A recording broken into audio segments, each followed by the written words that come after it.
आज हम लोग पढ़ेंगे हीट का क्या क्या इफ़ेक्ट है ऑन सर्टेन सब्सटेंसेस। तो पहले हम लोग देखेंगे कि हीट जो है उससे क्या क्या चेंजेस आता है। तो एक एक्सपेरिमेंट हम लोग घर में कर सकते हैं।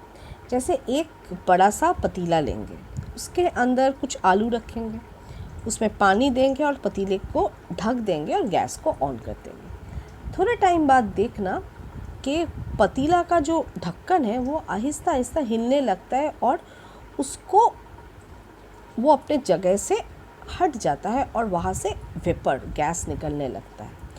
तो इससे क्या पता चलता है कि हीट देने से चीज़ एक्सपैंड हो रहा है। जो पानी है वो एक्सपैंड हो रहा है, मतलब पानी जो है अपना वॉल्यूम बढ़ा रहा है।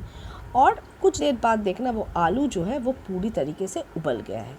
इसका मतलब हीट देने से इस एक्सपेरिमेंट में हम लोग देखें कि बहुत सारे चीज़ों का चेंजेस हुआ है।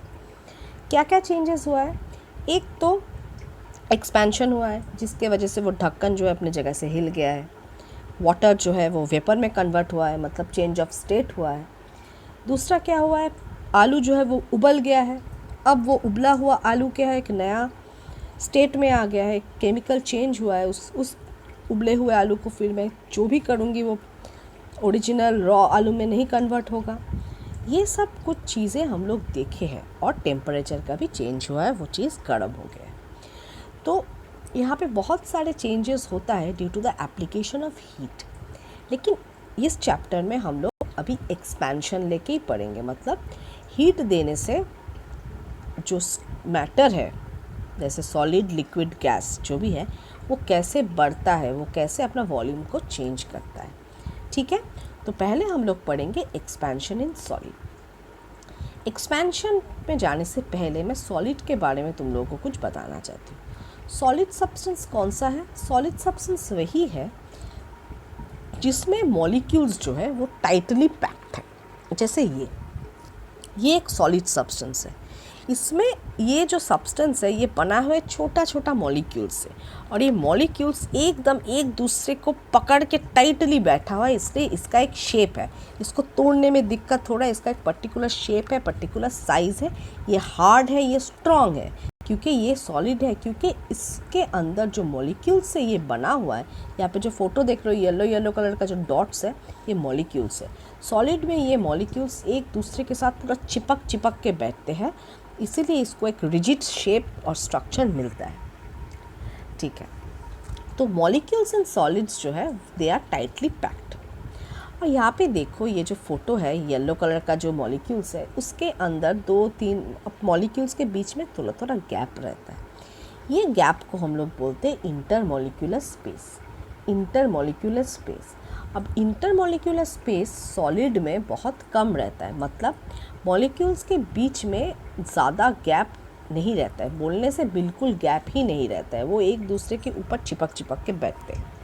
ठीक है, तो यहाँ पे मॉलिक्यूल्स का जो कैरेक्टर है, ये मॉलिक्यूल्स अपने ही जगह में वाइब्रेट करने लगते हैं। जैसे बॉल को अगर तुम बाउंस करोगे ग्राउंड के साथ, वो देखना एक ही जगह पे ऊपर नीचे होते रहते हैं। वैसे ही सॉलिड का मॉलिक्यूल्स भी वैसे ही वाइब्रेट करते रहते हैं। ठीक है, अब इस मॉलिक्यूल को जब हम लोग हीट करेंगे, जब इसमें हम लोग हीट देंगे, तो ये मॉलिक्यूल्स का जो वाइब्रेशन है वो बढ़ जाता है। और वाइब्रेशन बढ़ने से क्या होता है, वो लोग एक दूसरे से थोड़ा थोड़ा दूर जाने लगते हैं। इसलिए क्या होता है कि इस मॉलिक्यूल्स के बीच में स्पेस जो है वो बढ़ जाता है। जैसे देखो फोटो में, देखो पहले कोल्ड था, जब इसको मैं हॉट की तो देखो इन लोगों में स्पेस जो है वो बढ़ गया है। ठीक है, इसका मतलब पहले जो चीज़ छोटा था अब वो ज़्यादा स्पेस लेगा, तो वो तो बड़ा हो जाएगा ना थोड़ा। तो इसीलिए जब सॉलिड को हम लोग हीट करते हैं तो सॉलिड बढ़ता है, मतलब एक्सपैंड करता है। जैसे देखो यहाँ पे एक आइस है, आइस क्यूब है। आइस क्यूब में जब हम लोग हीट देंगे तो वो जब पानी में कन्वर्ट होगा, तो दोनों को अगर देखेंगे तो मतलब आइस जितना था उससे पानी थोड़ा ज़्यादा होता है। क्यों?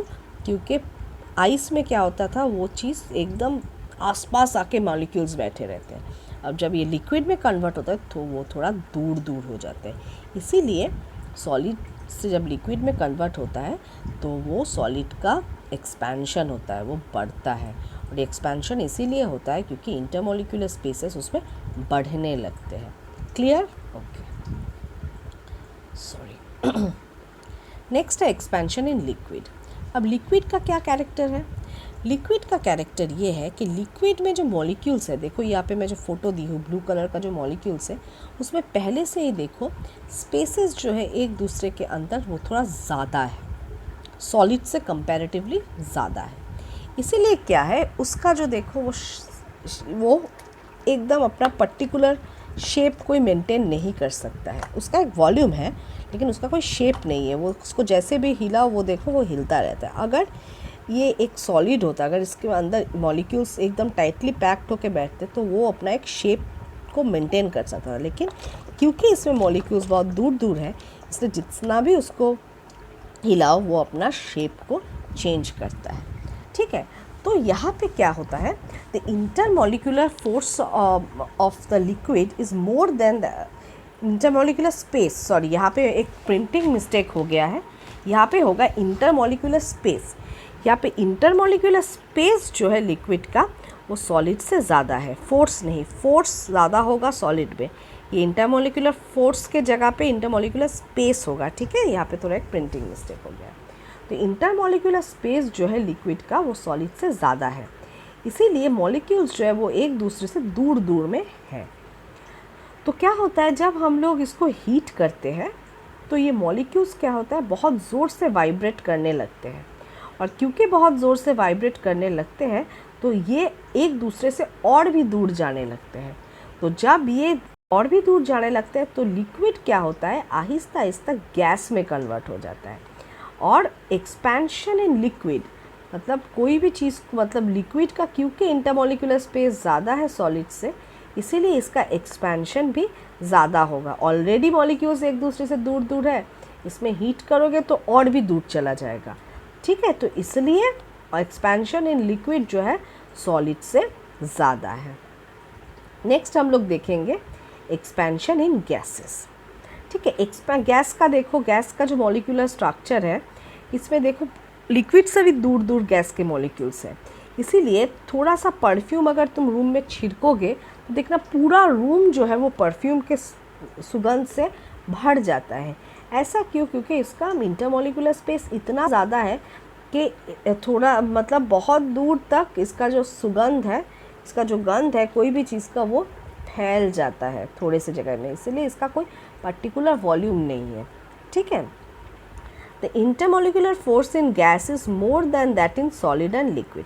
सॉलिड एंड लिक्विड में जो इंटरमोलिकुलर स्पेस था वो गैस में इन लोगों से भी ज़्यादा है। As the molecules are at some distance away from each other, the force of attraction is not so strong. क्योंकि मॉलिक्यूल्स एक दूसरे से बहुत दूरी पे है, इसीलिए उन लोगों के अंदर फोर्स ऑफ अट्रैक्शन जो है वो बहुत ही कम है, बोलने से ये है ही नहीं। इसीलिए गैस का ना कोई पर्टिकुलर शेप है, ना पर्टिकुलर साइज़ है, ना पर्टिकुलर वॉल्यूम है, ये कहीं भी किसी भी जगह पे फैल सकता है। क्लियर? अच्छा, अब क्या होता है जब हम लोग मॉलिक्यूल्स को हीट करेंगे तो क्या होता है ये बहुत तेज़ी से वाइब्रेट करने लगते हैं। मतलब लिक्विड जितना तेज़ी से वाइब्रेट करते हैं उससे भी ज़्यादा तेज़ी से गैस के मॉलिक्यूल्स जो है वो वाइब्रेट करने लगते हैं। इससे क्या होता है इंटरमोलिकुलर स्पेस जो है मॉलिक्यूल्स अपने आप से और भी दूर दूर जाने लगते हैं। इससे क्या होता है गैस का वॉल्यूम जो है वो बहुत बढ़ने लगता है। तो इसीलिए हम लोग बोल सकते हैं कि एक्सपेंशन ऑफ गैसेस सबसे ज़्यादा होता है, लिक्विड से भी ज़्यादा, सॉलिड से भी ज़्यादा। तो एक्सपेंशन गैसेस में सबसे ज़्यादा होता है। नॉर्मली देखो ये जो फिगर देख रहे हो यहाँ पे देखो नीला कलर का जो बलून है उसमें ठंडा एयर है। ठीक है, इसलिए वो ज़्यादा जगह नहीं ले रहा है, यहाँ पे गैस के मॉलिक्यूल जो है वो आसपास है। लेकिन जब भी हम लोग इसके अंदर जैसे हॉट एयर भर देंगे तो वो क्या हो जाएगा, हीट पाने के वजह से ये मॉलिक्यूल्स जो है वो वाइब्रेट करने लगेंगे और एक दूसरे से और भी दूर दूर जाने लगेंगे।